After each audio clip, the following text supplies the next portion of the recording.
انسان زندگی میں جب جدوجہد کرتا ہے، کوشش کرتا ہے، وہ بہت سارے دنیاوی اسباب اختیار کرتا ہے۔ جتنی عقل اللہ نے دی ہوتی ہے اس عقل کا بھی وہ استعمال کرتا ہے، کوشش کرتا ہے کہ کچھ اچیو کر سکے زندگی میں، کچھ مقاصد کا حصول اسے میسر آئے۔ عزیز بھائیوں، ایک بات اپنے ذہن میں اچھی طرح بٹھا لیں اور لکھ لیں کہ زندگی میں جو کسی بندے کو کامیابی حاصل ہوتی ہے وہ رب تعالیٰ کی مدد سے حاصل ہوتی ہے۔ اگر رب تعالیٰ مددگار ہو تو پھر کوئی چیز بھی رستے میں رکاوٹ نہیں بنتی، اور اگر مالک کریم کو منظور نہ ہو تو انسان بہترین سیاستدان ہو، اچھا ایڈمنسٹریٹر ہو، اس کا ذہن بڑی وسعت رکھتا ہو، بڑی اچھی پلاننگ کرنا جانتا ہو، سارا کچھ ہو، تو بندہ ناکام ہو جاتا ہے۔ مسلمانوں کو جتنی کامیابیاں ملیں ان کا پس منظر صرف اتنا تھا کہ اللہ تبارک و تعالیٰ نے اپنے بندوں کی مدد فرمائی، اور اب تعالیٰ نے قرآن مجید میں اس حقیقت کا بیان کیا، فرمایا بل اللہ مولاکم، فرمایا بلکہ اللہ تمہارا مولا ہے، وَهُوَ خَيْرُ النَّاصِرِينَ، اور وہ بہترین مددگار ہے۔ وہ جو رب تمہارا مولا ہے وہ بہترین مددگار ہے، اور اگر وہ مدد کرے تمہاری، سورہ آل عمران میں آگے جا کے ارشاد فرمایا اگر اللہ مدد کرے تو پھر تم پر کوئی غالب نہیں آ سکتا، اور اگر وہ تمہاری مدد چھوڑ دے تو پھر کوئی تمہاری مدد کر سکتا، کوئی مدد نہیں کر سکتا۔ بدر کی جنگ بھی اور فتح مکہ بھی رمضان المبارک میں ہوا ہے۔ میں دونوں پر غور کر رہا تھا تو ایک نیا مضمون میرے ذہن میں آنے لگا۔ بدر کی جو جنگ ہے اس میں بھی ایک عجیب انقلاب آیا ہے کہ 313 نے 1000 سے مقابلہ کیا، اور جن 1000 سے مقابلہ کیا وہ اسلحے سے لیس تھے، اور یہ جو 313 ہیں ان کے پاس 6 زرہیں، 8 تلواریں، چند گھوڑے، لیکن اللہ نے کامیابی دی تو خود رب نے بیان کیا کس طرح دی، فرمایا وَلَقَدْ نَصَرَكُمُ اللَّهُ بِبَدْرٍ وَأَنْتُمْ أَذِلَّةٌ۔ وہ کامیابی اس طرح ملی ہے کہ رب نے تمہاری مدد کی تھی، تم تو کمزور تھے، اللہ نے بدر میں تمہاری مدد کی، تم جیت گئے۔ وَلَقَدْ نَصَرَكُمُ اللَّهُ بِبَدْرٍ وَأَنْتُمْ أَذِلَّةٌ، اللہ نے بدر میں تمہاری مدد کی، تم تو کمزور تھے۔ پھر فتح مکہ نصیب ہوئی تو اس میں بھی بہترین منصوبہ بندی نبی پاک علیہ السلام نے فرمائی، بہترین حکمت عملی حضور نے اپنائی، لیکن ہمیں جو اللہ رسول نے بات سمجھائی وہ کیا ہے؟ اذا جاء نصر اللہ والفتح، فرمایا جب اللہ کی مدد آئی اور فتح نصیب ہو گئی۔ یہ اللہ نے مدد فرمائی تمہاری، یہاں بھی فتح مکہ بھی اللہ کی مدد سے، جنگ بدر بھی اللہ کی مدد سے۔ وہ جو مدد ہے اللہ تعالیٰ کی، جب وہ ہم یہ کرتے ہیں کہ ہم اپنی ساری زندگی سیاست کی نظر کر دیں۔ ہماری سیاست صرف ملک میں نہیں ہوتی، ہماری سیاست خاندان میں بھی ہوتی ہے، ہم گھر کے اندر بھی سیاست کرتے ہیں، ہم کسی خاص طریقے سے لوگوں کو اپنے پیچھے چلانا چاہتے ہیں، ہم ایک خاص اسلوب اختیار کرتے ہیں کہ لوگ ہمارے پیچھے چلیں۔ اس کا نقصان ہمیں یہ ہوتا ہے کہ سیاست جو ہوتی ہے یہ شطرنج کے ہیر پھیر کی طرح ہوتی ہے، تو اس کے راز بڑی جلدی کھلنے لگ جاتے ہیں، پتہ چل جاتا ہے کہ بندہ مخلص نہیں تھا، سیاست کر رہا تھا، طریقے سلیقے سے اس نے جوڑ کے رکھا ہوا تھا۔ ہم ہر جگہ سیاست کے بل بوتے پر چیزوں کو لے کے چلنا چاہتے ہیں، سیاستیں ناکام ہو جاتی ہیں، سیانے لوگ فیل ہو جاتے ہیں، بچتا صرف وہی ہے جس کے پیچھے رب تعالیٰ کی مدد شامل حال ہوتی ہے۔ اپنی زندگی کے اندر ہم جو کچھ بھی کر رہے ہیں، جس شعبے سے بھی ہمارا تعلق ہے، آج ہم نے اس بات پہ غور کرنا ہے کہ پہلے تو یہ غور کر لیں کہ جو کام ہم کر رہے ہیں کیا وہ کام ایسا ہے کہ اس میں اللہ کی مدد ہمیں ملے گی؟ اگر آپ کوئی معاذ اللہ ناجائز کام کر رہے ہیں، فعل حرام کا ارتکاب کر رہے ہیں، تو اس میں تو مدد الہی آئے گی نہیں۔ پہلے تو یہ دیکھیں جو کر رہے ہیں وہ کام مدد الہی والا ہے، اور اگر اللہ تعالیٰ کی مدد والا وہ کام ہے پھر اس پر غور کریں کہ کیا ہم نے مالک سے مدد کا سوال کیا ہے، ہمیں مدد میسر آ رہی ہے۔ وہ میں نے بزرگوں سے ایک بات سنی تھی، وہ بڑی یاد رہ گئی۔ وہ فرمایا کرتے تھے قابلیت بھی بڑی چیز ہے لیکن قبولیت سب سے بڑی چیز ہے۔ قابل ہونا بھی بڑی بات ہے لیکن زیادہ بڑی بات یہ ہے کہ اس کی بارگاہ میں قبول بھی ہے کہ نہیں۔ اپنی زندگی میں اللہ کی مدد کی طرف بڑھیں، مالک کی مدد کا حصول اختیار کرنے کی کوشش کریں، اللہ کے ساتھ اپنے آپ کو جوڑیں۔ اگر اللہ کی مدد نصیب ہو، یہ جو ہم جتنا ڈرتے رہتے ہیں، سہمے رہتے ہیں، پریشان رہتے ہیں کوئی کیا کر دے گا، ہمارے ہاں نا ہر شعبے میں معاذ اللہ ایک مافیا ہے، الا ماشاء اللہ۔ وہ مافیا کہتا ہے میرے ساتھ ملو گے تو میں چلنے دوں گا، ورنہ میں نہیں چلنے دوں گا، مارکیٹ میں آ ہی نہیں سکتا فلانا بندہ، چونکہ یہاں ہمارا قبضہ ہے۔ اور میرے بھائی پھر بہت سارے لوگ جن کی نیتیں اور ارادے بڑے اچھے ہوتے ہیں شروع میں، وہ بھی اس مافیا کا شکار ہو جاتے ہیں اور ان کے رنگ میں رنگ جاتے ہیں۔ یاد رکھنا، کسی شخص کی بلیک میلنگ کا کبھی شکار نہ ہونا، کبھی کسی کی میٹھی اور مسجع مکفہ باتوں کا شکار نہ ہونا۔ کوئی کیا کر سکتا ہے اگر اللہ مددگار ہو تو؟ جس کو رب کریم اٹھانا چاہے اسے کوئی گرا سکتا ہے؟ ہم یہ ڈرے ڈرے سہمے پریشان فیصلہ کرنے کی طاقت نہیں، مجھے چلنا چاہیے کہ نہیں، اٹھنا چاہیے کہ نہیں، کرنا چاہیے، اٹھ باندھ کمر کیوں ڈرتا ہے؟ پھر دیکھ خدا کیا کرتا ہے۔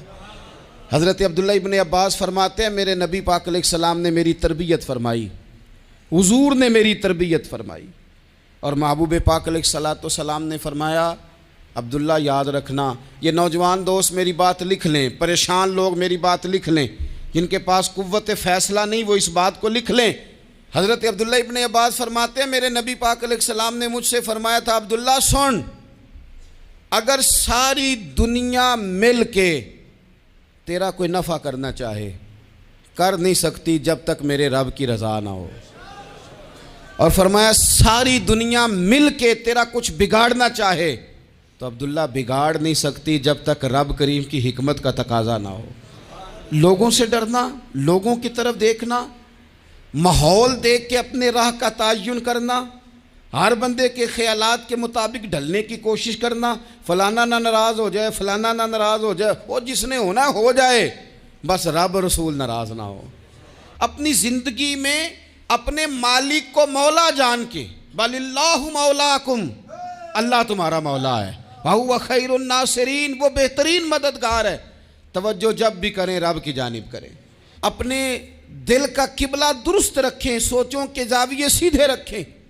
میرے بھائی مالک جب بندوبست کر دے نا، جب مالک بندوبست کر دے پھر ایسا بندوبست کرتا ہے کہ لوگوں کے پاس نا چارہ نہیں رہتا۔ حضرت مریم رضی اللہ تعالی عنہا پاک باز تھیں، مسجد میں رہی تھیں، پر مالک کی حکمت کے تقاضے بڑے عجیب ہیں نا۔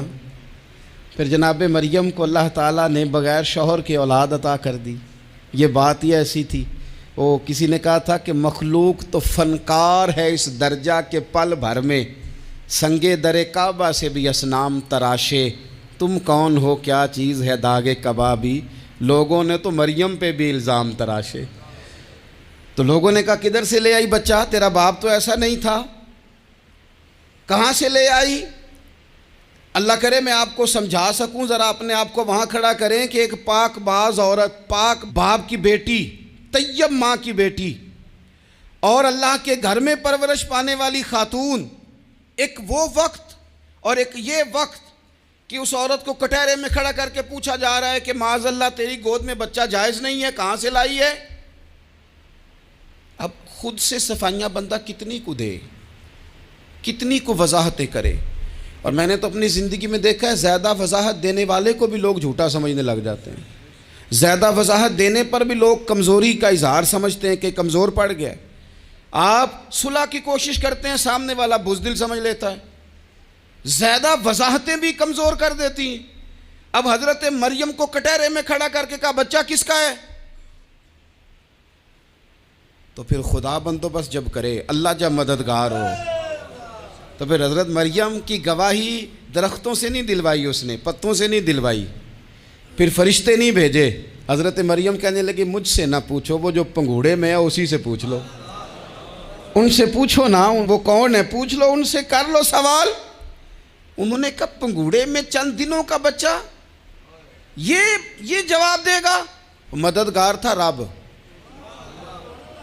ان کی برات کا اعلان کرنا تھا مالک نے، اور جب مالک اعلان کر دے، جب مالک تیری صفائی دینا چاہے، جب مالک تجھے دنیا کے سامنے نکھارنا چاہے، تو پنگوڑے میں لیٹے حضرت عیسیٰ بول کے کہنے لگے انی عبداللہ آتانی الکتاب، فرمایا میں اللہ کا بندہ ہوں، رب نے مجھے کتاب عطا کر کے نبی بنا کے دنیا میں بھیجا ہے، میں اللہ کا بندہ ہوں، کتاب لے کے آیا ہوں، نبی بن کے آیا ہوں۔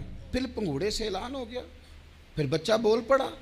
اور یہ ایک دفعہ نہیں بات ہوئی، یہ بنی اسرائیل میں ایک جریج نام کے شخص بھی تھے جو نماز پڑھ رہے تھے، بعض نے لکھا ہے نفل نماز تھی، اماں نے پکارا تو آئے نہیں، تو ماں کے منہ سے نکل گیا تو اتنی دیر تک مرے گا نہیں جب تک کسی بے حیا عورت کا منہ نہ دیکھ لے۔ تو وہ عبادت گزار تھے، لیکن لوگوں نے ان کی عبادت، ریاضت، پرہیزگاری کو نہیں دیکھا، بس ایک عورت کو بھیج کے الزام لگوا دیا۔ وہ عورت آیا جایا کرتی تھی، اب آ جاتی ہیں عورتیں، مسئلہ پوچھنے کی نیت سے بھی آ جاتی ہیں۔ ماحول میں کچھ جگہ ایسی بھی ہیں جہاں عورتیں دم کرانے کے بہانے آ جاتی ہیں۔ وہ خاتون آتی جاتی تھی اس خانقاہ پہ، آستانے پہ، یہ بخاری میں موجود ہے، پھر اس نے کہا میری گود میں جو بچہ ہے یہ انہی کا ہے۔ مجھے بتائیں کیسے بندہ وضاحت دے؟ حالات خراب ہو گئے، لوگ کٹیا جلانے لگے، ماحول اور طرح کا بن گیا۔ میرے نبی پاک علیہ الصلوۃ والسلام فرماتے ہیں پھر اس رب کے بندے نے کہا مالک تو کریم ہے، تیری مشیت کا تقاضا آیا جو میری ماں نے جملے بولے تھے، پر اب میں وضاحت دینے کے قابل نہیں رہا، اب تو ہی کرم کرے گا تو دروازہ کھلے گا۔ تو وہ چند دنوں کا بچہ پنگوڑے میں بول کے کہنے لگا میں اس درویش کا نہیں، میں تو فلانے چرواہے کا بچہ ہوں، وہ جو بکریاں چراتا ہے۔ رب کی مدد کو پکاریں، اپنے ساتھ اپنے مالک کی مدد کو شامل کریں، تھوڑے رزق پر بھی گزارا اچھا ہونے لگ جائے گا۔ سارے لوگ آپ کو گرانے کی تدبیریں کر رہے ہوں گے اور مالک آپ کو عزتیں عطا فرما دے گا، اس کی بارگاہ سے حکمت کا تقاضا اور ہو جائے گا۔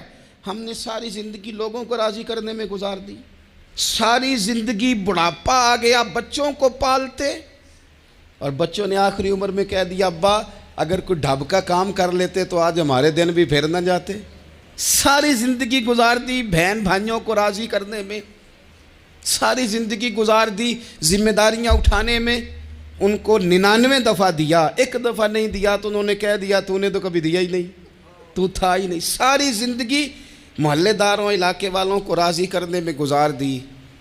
اور میں نے ایسے لوگ بھی دیکھے دین کے لیے وقت گزارا، لیکن جب بڑھاپے میں دانت کام نہ کرتے تھے تو وقت کے مفتیوں کو بھی مسجدوں کی کمیٹیوں نے کہہ دیا اب آپ کی سمجھ نہیں آتی، ہم نے خطیب کو یور رکھنا ہے، نہ دیکھو دنیا کی طرف، دنیا رلا دیتی ہے، نہ راضی کرو بندوں کو، بندے تھکا دیتے ہیں، نہ پیچھے بھاگو ہر وقت دنیا داروں کے، یہ انسان کو کمزور کر دیتے ہیں۔ وہ تو کریم ہی بڑا ہے، 2 آنسو زمین پر بعد میں گرتے ہیں، بندے کے گناہ سارے پہلے معاف فرما دیتا ہے۔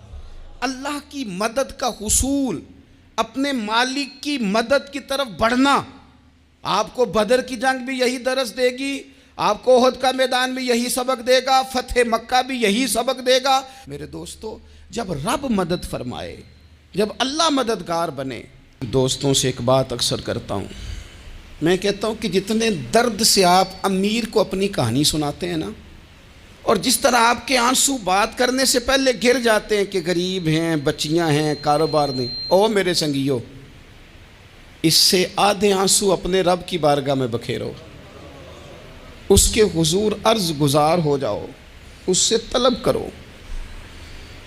ایک وقت انسان پر زندگی میں ایسا آتا ہے کہ اسے یوں محسوس ہوتا ہے کہ میرا سایہ بھی ذرا سا پیچھے ہٹ گیا ہے، اسے یوں لگتا ہے کہ میں کسی سہارے پہ ہاتھ ڈالتا ہوں تو وہ بھاگ جاتا ہے مجھ سے، لیکن مالک کی بارگاہ ایسی عظیم بارگاہ ہے، رب رسول کے آستانے اتنے بڑے ہیں کہ آپ جب وہاں کشکول طلب دراز کرتے ہیں تو جھولی پھیلانے میں دیر لگتی ہے، ان کو بھرنے میں تو کوئی دیر نہیں لگتی۔ ہم نے اپنا سوچ کا قبلہ ہی دنیا کو بنا لیا ہے۔ یہ جو اللہ والوں کی مدد ہے یہ تو ہے نہیں، اللہ ہی کی مدد ہے، لیکن یہ جو سیٹھوں کی طرف توجہ کرنا، نوابوں کی طرف توجہ کرنا، دنیا داروں کی طرف توجہ کرنا، اور اپنا مزاج اس طرح کا بنا لینا، یارو گردن کو جھکا دیتا ہے خیرات کا پتھر، جہاں میں مانگنے والوں کے سر کبھی اونچے نہیں ہوتے۔ اور اقبال کہتے ہیں غیرت ہے بڑی چیز جہانے تگ و دو میں، پہناتی ہے یہ فقر کو تاج سردارا۔ میں عرض کروں گا کہ اپنی آپ جب توجہ کا قبلہ اللہ رسول کو بنائیں گے تو رب فرماتے ہیں وَيَرْزُقْهُ مِنْ حَيْثُ لَا يَحْتَسِبُ، میں نہ تجھے وہاں سے رزق دوں گا جہاں سے کبھی تیرا گمان بھی نہیں گیا ہوگا، یہاں سے بھی مل سکتا ہے، تو نے سوچا بھی نہیں ہوگا۔ بخاری شریف میں حدیث ہے، حضرت جابر ابن عبداللہ فرماتے ہیں نبی پاک صلی اللہ علیہ وسلم نے 300 لوگوں کا ایک لشکر روانہ کیا کسی مہم کے لیے، کسی جہاد کے لیے۔ حضرت ابو عبیدہ بن جراح رضی اللہ تعالیٰ عنہ امیر لشکر تھے۔ فرماتے ہیں غربت اتنی زیادہ تھی، بھوک اتنی زیادہ تھی کہ ایک ایک کھجور دن میں ایک وقت کھانے کو ملتی تھی، اور کچھ دن ایسے آئے کہ اب کھجور بھی نہیں مل رہی۔ فرماتے ہیں اتنی زیادہ بھوک لگی مجاہدین کو 300 بندہ پتے کھا کے گزارا ہونے لگ گیا۔ یہ بخاری میں موجود ہے۔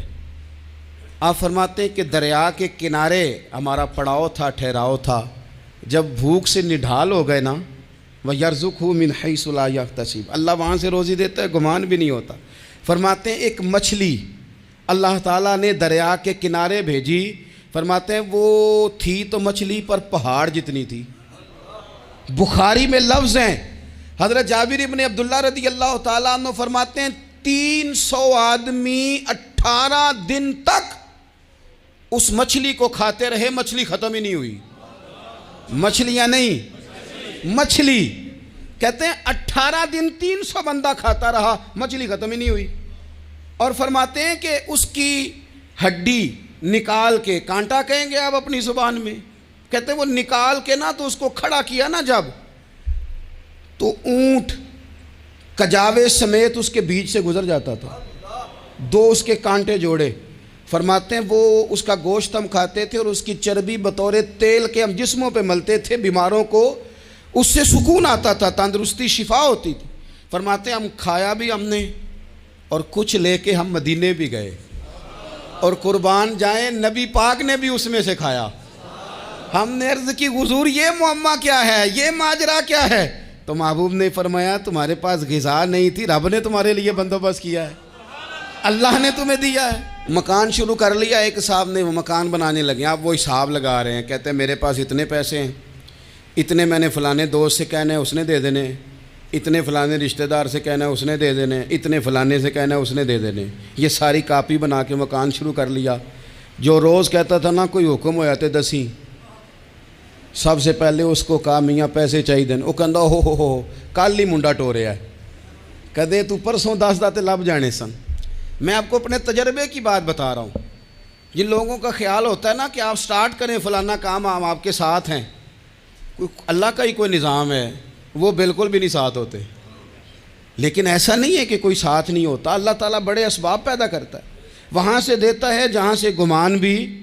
ہمارا یہ ذہن بن جاتا ہے ہم ساری اپنے حساب سے چلتے ہیں، اتنے رشتہ داروں سے، اتنے، کون آپ کے ساتھ چلے گا؟ سوال ہی نہیں پیدا ہوتا۔ یہ سارے کام چھوڑ کے سب سے پہلے 2 رکعتیں پڑھو، اپنے رب کی بارگاہ میں، رسول کائنات کی بارگاہ میں گزارشات اور استغاثے پیش کرو، وہاں سے خیر طلب کرو۔ دنیا دار کیا دیں گے، کیا دے سکتے ہیں، کیا حیثیت ہوتی ہے کسی؟ اللہ کہتا ہے وہاں سے دوں گا۔ تو جو اللہ مال دے وہ لینا چاہیے کہ رشتہ داروں کا مال دیکھنا چاہیے؟ جو اللہ دے وہ لینا چاہیے کہ سیٹھوں نوابوں کی جیبیں دیکھنی چاہیے؟ جو اللہ دے وہ قبول کرنا چاہیے یا دیکھنا چاہیے کون سا آدمی کہاں پہنچ گیا؟ چھوڑو، اپنی مٹی پہ چلنے کا سلیقہ سیکھو۔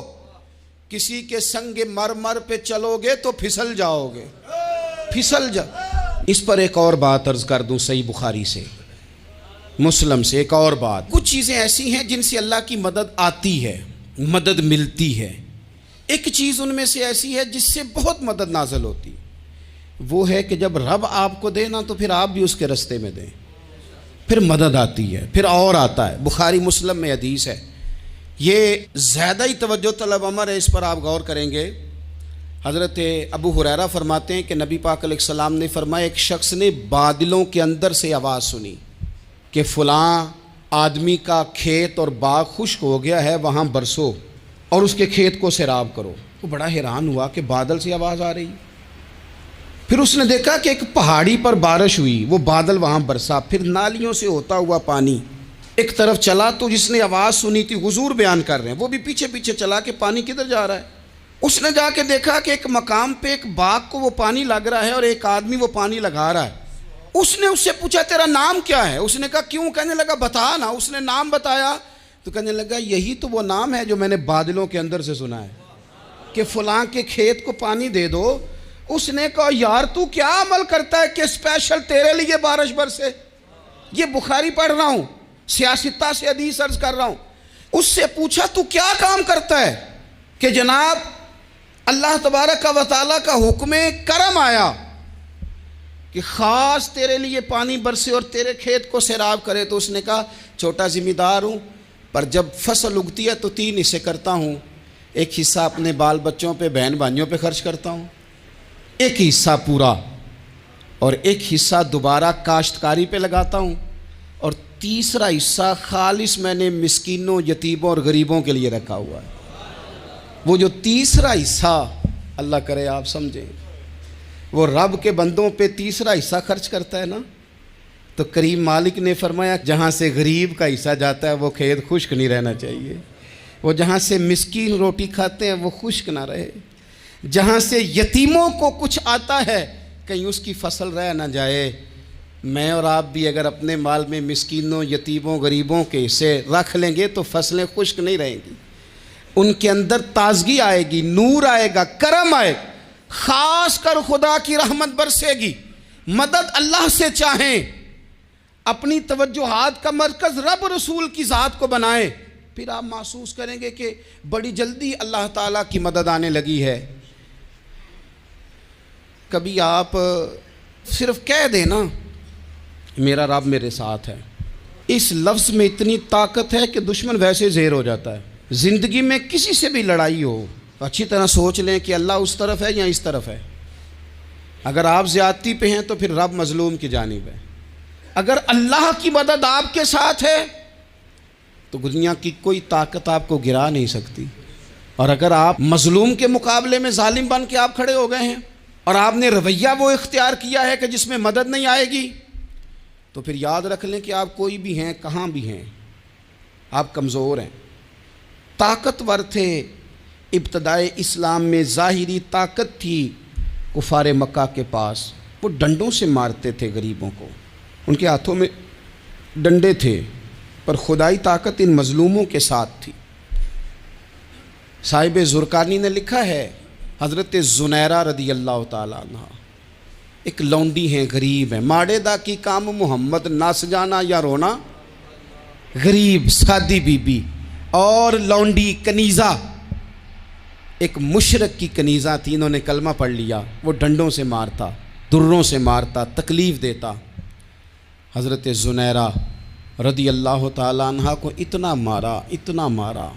اب آپ ایک اور پہلو پر بھی غور کریں، مار بھی پڑ رہی ہے پر خدا ادھر ہی ہے، اللہ کی مدد ادھر ہی ہے۔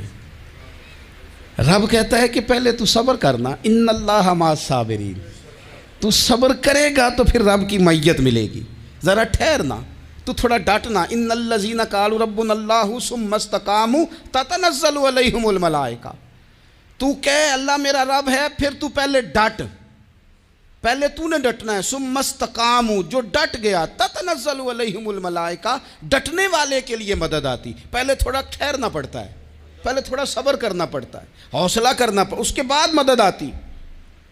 مار پڑ رہی ہے، مارا جا رہا ہے حضرت زنیرہ کو، ان کا مالک جو ہے ظاہری آقا وہ مار رہا ہے، یہ کنیزہ ہے، اتنا مارا اتنا مارا، ان کی بینائی چلی گئی، نظر آنا بند ہو گیا۔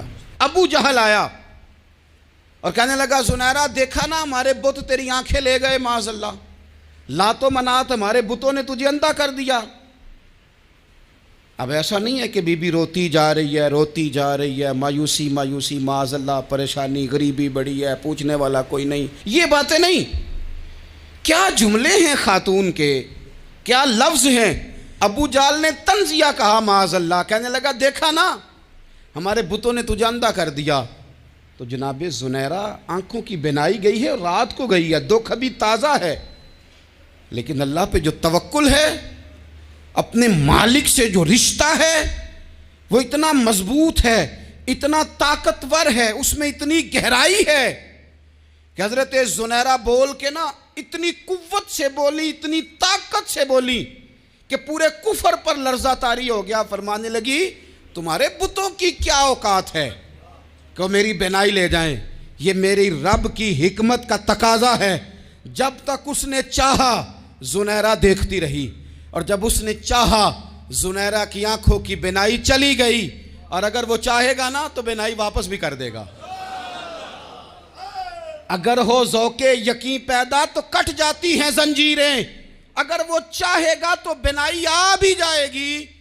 حضرت زنیرہ نے رات کو یہ لفظ کہے، ابو جہل اور سارے کفار ڈر کے سن کے چلے گئے، آپ اطمینان سے آ کے بستر پہ سوئی۔ جب سویرے اٹھی تو اللہ نے آنکھوں کی روشنی واپس کر دی تھی۔ آنکھوں کی اب چھڑی پکڑی ہے، بازاروں میں گھومتی ہیں، کہتی ہیں بلاؤ کدھر ہے تمہارے نات و منات، دیکھو میرے رب نے روشنی واپس کر دی۔ آ کر میرے ساتھ ادھر آ، ستمگر ہنر آزمائیں، تو تیر آزما ہم جگر آزمائیں۔ بیمار لوگوں یاد رکھو، کہہ دیا ڈاکٹر نے کہ تو بڑا بیمار ہے، تو بڑا کمزور ہے، یہ ہو گیا وہ ہو گیا، تو ڈاکٹر اپنے علم کے مطابق بات کر رہا ہے، ہوگا تو وہ جو میرا رب چاہے گا۔ کمزور ہو جانا، پریشان ہو جانا، تکلیف میں آ جانا، پتہ نہیں بات ہو گئی ہے تو جانے کیا ہو جائے گا۔ اپنی زندگی کے اندر اپنے رب سے رشتہ مضبوط کریں، رسول کائنات سے رشتہ مضبوط کریں، اللہ والوں سے رشتہ مضبوط کریں۔ حضرت زنیرہ نے پیغام دیا کہ زندگی میں جو جینا چاہتے ہیں تو وہ رب کا نام لے کے جی سکتے ہیں، جو اپنی زندگی میں خوشیاں دیکھنا چاہتے ہیں تو رسول اللہ کے نام پر خوشیاں دیکھی جا سکتی ہیں۔ توکل کی بنیاد پر بندہ خوشیاں لے سکتا ہے، اور اگر انسان میں توکل نہیں ہے تو پھر وہ اس کالے جادو سے بھی ڈر رہا ہے، وہ نیلے سے بھی ڈر رہا ہے، وہ پیلے سے بھی ڈر رہا ہے، وہ فلانے سے بھی ڈر رہا ہے، وہ میرے خلاف فلانا رشتہ دار سازش کر رہا ہے تو ڈر رہا ہے، فلانا میرے بارے میں یہ کر رہا ہے تو ڈر رہا ہے، وہ پتہ نہیں دنیا ادھر ہو جائے گی تو کیا ہو جائے گا، اٹھ باندھ کمر کیوں ڈرتا ہے، پھر دیکھ خدا کیا کرتا ہے۔ تو اس ساری گفتگو کا نچوڑ آپ کو یہ عرض کیا ہے، سب سے پہلے تو یہ کہ میدانوں میں مدد بھی اللہ کی، رزق میں مدد بھی اللہ کی، فصلیں خشک ہوں تو مدد پھر بھی اللہ کرے، تو پھر ساری مدد، اور اگر انسان بیمار ہو تو پھر بھی مدد اللہ کی۔ تو اپنے اللہ کی جانب توجہ کو بڑھائیں، آپ اللہ سے مدد کے سوالی بنیں۔ ترمذی کی ایک حدیث ہے، میں آپ کو زندگی کا تجربہ بتاتا ہوں کہ جب میں بڑا پریشان ہوتا ہوں تو یہ والی روایت کھول لیتا ہوں، مزہ دیتی ہے۔ میرے نبی پاک علیہ السلام نے فرمایا اپنے دکھ سیٹھوں نوابوں کو نہ کہنا، مالداروں کا نہ کہنا، ورنہ اللہ تمہیں کبھی غنی نہیں کرے گا۔ فرمایا اپنے دکھ اپنے رب کی بارگاہ میں عرض کرنا، جلدی کرے یا دیر سے کرے اللہ تمہیں لوگوں سے بے نیاز کر دے گا، اللہ تمہیں غنی کر دے گا۔ رات کو بیٹھو نا اس کی بارگاہ میں، اسے دکھڑے سناؤ، چھوٹی چھوٹی باتیں۔ حضور نے فرمایا نمک بھی مانگو تو رب سے مانگو، چھوٹی چھوٹی بات سے شروع کرو نا۔ جب بندہ شروع کرتا ہے نا چھوٹی چھوٹی چیزیں تو بڑی ساری چیزیں، یہ اس طرح ہوتا ہے جیسے بندہ رب سے گفتگو کر رہا ہے، مالک مجھے یہ چاہیے، مالک میں یہاں کمزور ہوں، اللہ میں یہاں پریشان ہوں۔ آپ یہ کر کے تو دیکھیں، لمبی لمبی دعائیں مانگ کے تو دیکھیں، اس کے حضور جوڑ کے تو دیکھیں، آپ دیکھیں گے راحت کتنی ہے، سکون کتنا ہے۔